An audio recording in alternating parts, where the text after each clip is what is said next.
Bonjour à tous. Aujourd'hui, nous allons explorer une question fondamentale. Les mathématiques peuvent-elles vraiment modéliser nos choix de consommation ou l'humain reste-t-il imprévisible? Nous verrons comment la science tente de traduire nos désirs en équations. Pour bien comprendre le défi, prenons l'exemple d'un achat quotidien en boulangerie. Entre le choix rationnel du prix le plus bas et le choix complexe dicté par le bio ou l'image sociale, il y a un fossé que les modèles peinent parfois à combler. Cette problématique est au cœur de nos programmes de mathématiques, de la première à la terminale. Nous allons mobiliser les probabilités, les fonctions d'utilité et l'analyse de données pour confronter la théorie à la réalité du terrain. Le grand oral approche à grands pas, et je sais que la panique commence à monter.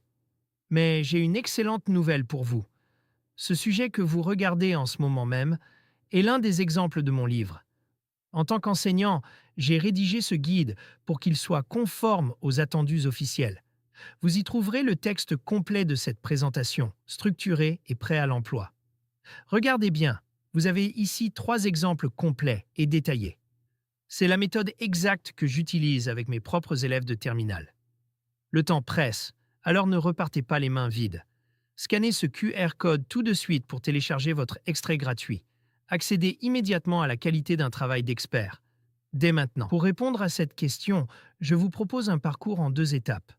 Nous analyserons d'abord l'efficacité des modèles rationnels et des algorithmes, avant d'aborder les limites imposées par l'irrationalité et les facteurs culturels. La base de notre analyse repose sur la théorie des jeux de John Nash, où chaque individu est supposé agir pour maximiser ses gains. Dans des situations de négociation pure, ces modèles mathématiques capturent parfaitement la logique des interactions humaines. À une échelle plus large, l'économétrie utilise les statistiques massives pour prédire les grandes tendances.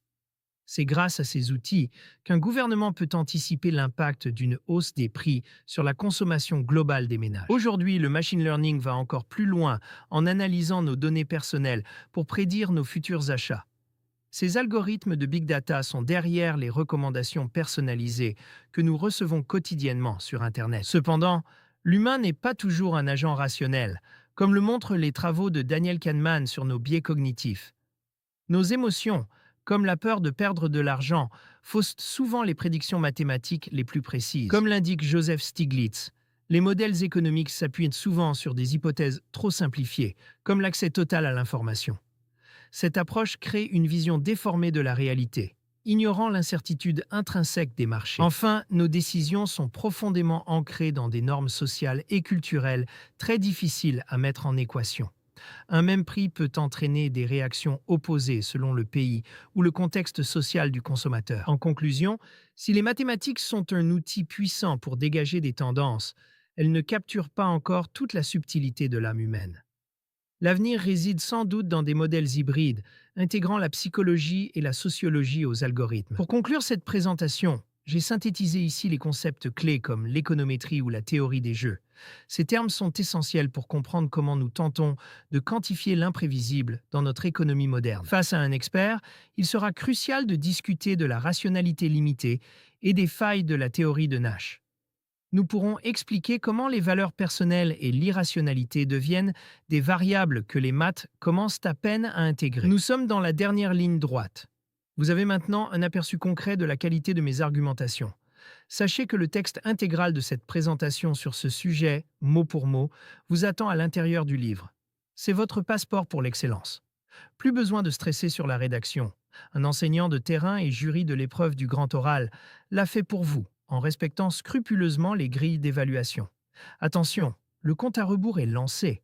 Chaque jour compte. Ne prenez pas le risque d'arriver devant le jury avec une prestation approximative. Faites comme mes élèves qui ont déjà transformé leur stress en un 20 sur 20. Scannez le code ou cliquez sur le lien Amazon ci-dessous pour obtenir votre exemplaire. C'est le moment de sécuriser votre note et votre mention. On se retrouve tout de suite dans le guide. Enfin, pour un public plus large, l'enjeu est de montrer que ces limites se retrouvent dans d'autres sciences, comme la médecine. L'idée est de prouver que l'IA de demain devra forcément être plus humaine pour être vraiment prédictive.